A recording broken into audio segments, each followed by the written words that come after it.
બનાવો, 52 માંથી વિરાટ બનાવો. એટલે સમય આપો, શિક્ષણ આપો. એકવાર એક બાઈને મેં કીધું ભણાવજો. ભણે એટલું ભણે, એના નસીબમાં હોય એટલું. મેં કીધું પછી? મને કે નહીં ભણે તમારી બાજુ મોકલી દઈશ. મેં તો આ કઈ પાંજરાપોળ છે? હવે તો અમે નક્કી કર્યું છે કે રફ માલ લેતા જ નથી. રો મટીરિયલ ફર્સ્ટ ક્લાસ જ લઈએ છીએ. એટલે 21 વર્ષ ઉંમરવાળા જ લેવાના, ગ્રેજ્યુએટેડ ડોક્ટરો એન્જિનિયરો જ લેવાના. જે બાપનું ના ધોળે બાવાનું હું ધોળે. એટલે સારા જ લેવાના. આ બધા ભગવાનની કૃપાથી સારા જ આવે છે. એટલે એજ્યુકેશન ઇઝ મસ્ટ. હમણાં એક ઉલ્લેખ થયો જીપીએસસી યુપીએસસી માટે. મારી ખાસ વિનંતી છે કે જેમ ઉમિયાધામ વાળાએ કર્યું છે, ગગજીભાઈ સરદારધામમાં કરી રહ્યા છે, દરબારો જાગી ગયા, કારડિયા રજપૂતો જાગી ગયા, જૈનમાં જીતો નામની સંસ્થા બની ગઈ.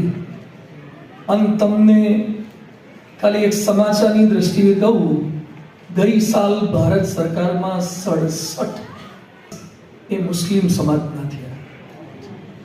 તાલીમ સ્પેશિયલ કોચિંગ સેન્ટર સ્ટાર્ટ કરી દીધા છે. હવે જ્યારે કલેક્ટર કે કમિશનર કક્ષાના માણસો જ વિધર્મી થઈ જશે તો આપણી તાકાત નથી કે ગોધરા જેવું પુનરાવર્તન થઈ શકે.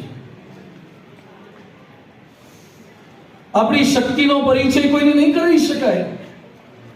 બહુ જરૂરી છે આપણો સમાજ કેવળ વેપારી ન થાય, ઇન્ડસ્ટ્રીયલિસ્ટ પણ થવો જોઈએ, બિઝનેસમેન પણ થવો જોઈએ. મોદી સમાજમાંથી કલેક્ટરો પણ થવા જોઈએ, કમિશનરો પણ થવા જોઈએ. મોદી સમાજની દીકરીઓ સુનીતા વિલિયમ્સ પણ થવી જોઈએ અને કલ્પના ચાવલા પણ થવી જોઈએ. એ લેવલ સુધી પહોંચવી જોઈએ. દીકરા દીકરી બંનેને ભણાવો અને દીકરા દીકરી બંનેમાં ભેદ ન રાખો. ભગવાનની કૃપાથી જે આવ્યું એનો સહજ અને સહજ સ્વીકાર મને છે. આ વધતી ઘટતી સંખ્યાની આપણી પણ જાહેરમાં કેટલીક મર્યાદાને કારણે બધું બોલી શકાતું નથી.